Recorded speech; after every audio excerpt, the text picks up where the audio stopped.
how to know or how to change your level on Amo app.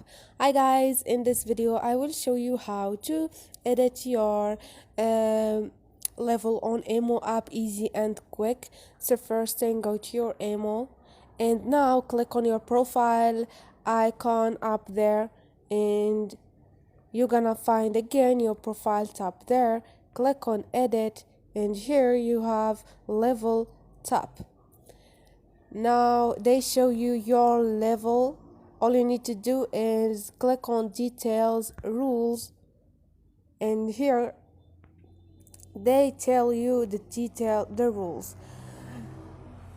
The longer the login duration to hide the level, and the more popular you are in Amo.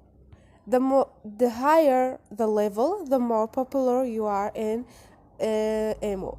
If you want to be popular, you should a longer login duration. And this is it. Now you can read these rules.